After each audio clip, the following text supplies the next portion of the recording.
Hello then, and welcome to a brand new lesson. This is How Beyond Numbers, where we learn maths the easy way.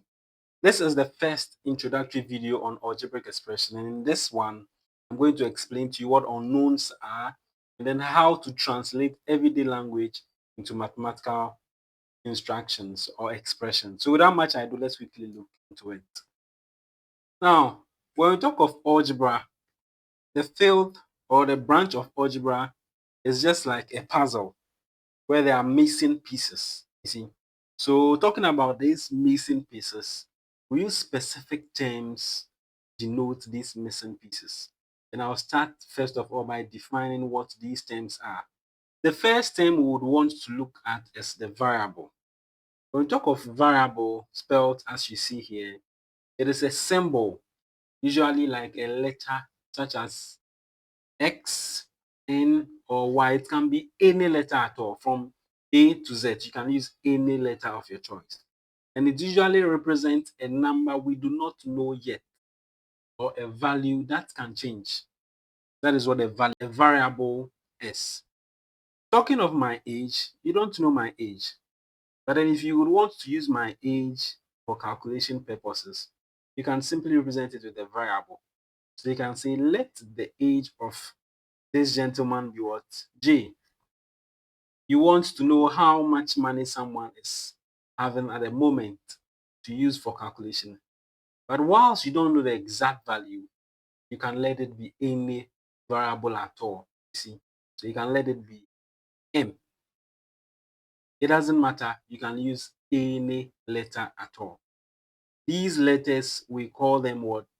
Variables. They represent a number that we don't know its exact value yet and can change at any time. Now, talking of changes, we look at what we call constant.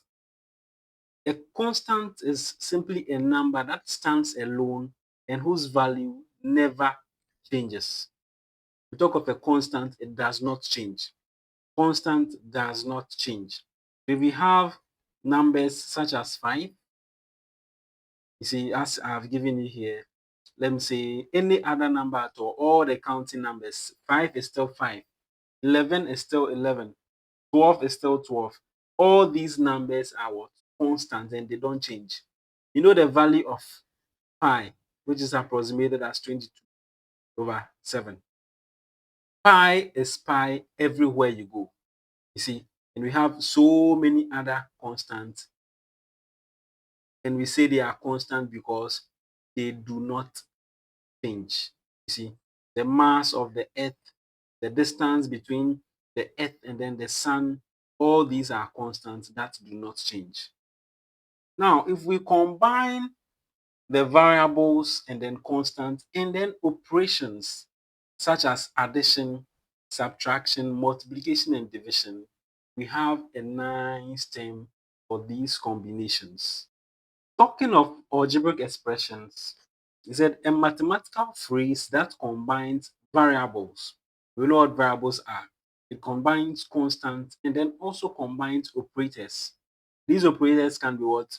Your addition, subtraction, multiplication, and division. Now, take note that it does not have an equal sign yet. That is an algebraic expression. When it has an equal sign or an inequality sign, that isn't considered as an algebraic expression. That is an equation or an inequality. But for the scope of this lesson, we are looking at algebraic expressions, and it combines variables and constants with these other operators, but excluding what? Your equal sign. Now, we're talking of translating words into what? Expressions. To succeed in algebra, then you need to master how to translate English words into what? Mathematical symbols to give you the needed expressions. I'll give you a guide that you would need for that. So with the help of this table here, we'll look at some of the basic terms that we can use to translate words into mathematical expression. The first one you have here We have more than. If you hear sum, if you hear plus, if you hear increased by, the operation that is being referred to here is addition. You see, this operation over here. So you can get an example as 9 more than a number. 9 more than a number. Talking of 9 more than a number, it simply means you should have a particular number you are talking about. So this is my number, and I want 9 more than it. That is going to be 9 plus x plus 9. That is 9 more than. The more than here is the x. So 9 more than a number, or a number plus 9. You see, or the sum of a number and 9, or a number increased by 9. They all mean the same thing over here, using what? More than, sum, plus, or increased by. The next sign you should take note of is the less than, difference, decreased by, and they all mean what? Subtraction. They all mean subtraction. Talking of less than, difference, or increase by. So if you have a number, let's say y, and then you are told to decrease it by 10. Decrease it by 10. So that is going to be y minus 10. So we have the number and we are decreasing it by what? 10. See? Or you can say 10 less than a number. Make sure you don't get confused by this symbol here, which means less than. When it comes to algebraic expression, then when we are talking of less than, it simply means subtraction. You see? Okay. Then you can also say the difference between a number and 10. So the difference here is the subtraction. So that is it for less than, difference, or decreased by. Then the next one is twice, times, then product. Anytime you hear the word twice or times or product, we are talking of multiplication. See, so if you have a number, let's say n, and you are asked to look for twice of that number, so it is just going to be 2 times n. And later on, we'll try and then simplify it to become what? 2n. If you want the product of 2 and then n, product here is your multiplication, which also means the same as this. What of 2 times n? It is also talking of the same thing. Then our last set of keywords is what? The quotient divided by, or the ratio. I have y. What is the quotient of y and 4? So if the quotient of y and 4, then I'm going to talk of y divided by 4, or y divided by what? 4, or the ratio of y what? 4. They are all talking of the same thing. Now, in the course of this playlist, we'll be using them here and there, and I'm sure you become used to it. For now, let's take some few examples and then see how far our understanding is going to get. So for our first set of questions here, we have to translate the following into algebraic expressions. Now, the first one says 8 more than a number. Then the second one says twice a number minus 5. So let's quickly look at the first one. 8 more than a number. Now, since we are talking of algebraic expression, then we need a variable, because it is talking of a number we don't know its exact value. You see, so you'd first start by saying, let the number be any variable at all. So the variable of your choice, I'm going to use n. So let the number be n. Then it simply means that for 8 more than the number, then we have the number and then we are adding 8 to it. This is 8 more than the number. The more than, so we have the number, which is n, then more than, which is addition, then the 8, which we have it over here. I like to tell my students that anytime you are trying to write it, you pay close attention to the order in which what you are trying to translate is written.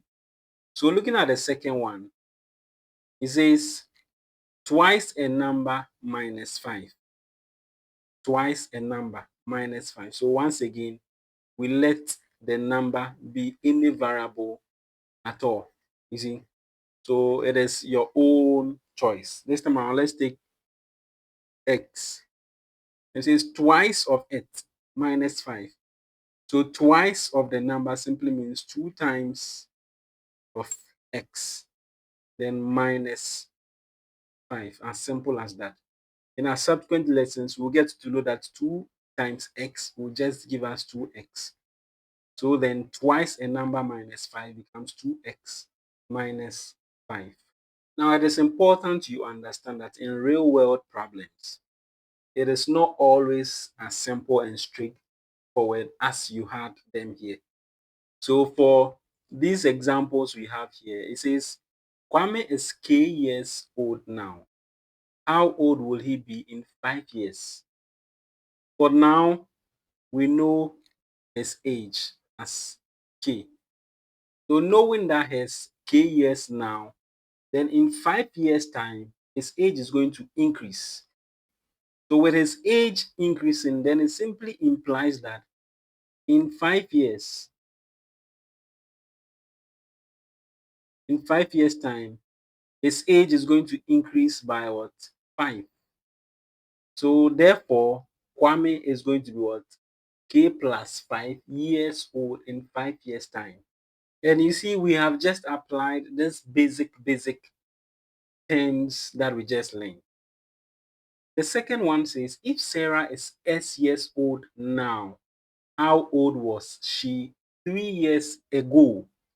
Ago. So for 3 years ago, she's going to be what? Less. 3 years less.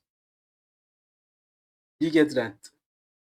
So since your past age is always less than your present age, then we can say that for now, Sarah's age is what? S. So it simply implies that for 3 years ago, so 3 years ago, then we are going to take out 3 from her current age. And this is the expression we do want. That is S minus 3. That will be her age 3 years ago. Then for the very last one, which says Amma is twice as old as her brother, who is B years old. Now let's look at the two parameters we have. We have Amma, then we have the brother of Amma. Now we do know the brother's age. So for the ages, that of the brother is B, but then we don't know that of Amma. But from our statement, we said what? Amma is twice, and we know twice simply means multiplication by 2. So Amma is then going to be 2 times of the brother's age, which is B. You see, it simply means that Amma is 2B years old. And that is all. So you realize that applying variables, constants, and then all that, that is using the keywords we have learned, we can easily write our own algebraic expressions. Now, as usual, I'll leave you with some exercises so that you try to test your understanding. So here you have just about 3 questions to test your understanding on all that we have done so far. They are very simple and direct. In this lesson, we have looked at an introduction to algebraic expressions. We've looked at the constant the variables, and then how to use the basic keywords to form algebraic expressions. This is how Beyond Numbers, where we learn maths the easy way. If this is your first time on this channel and you so do wish, you can choose to subscribe so that anytime I release a video, you'll be notified as well. See you in our next lesson. Then bye for now. Stay safe.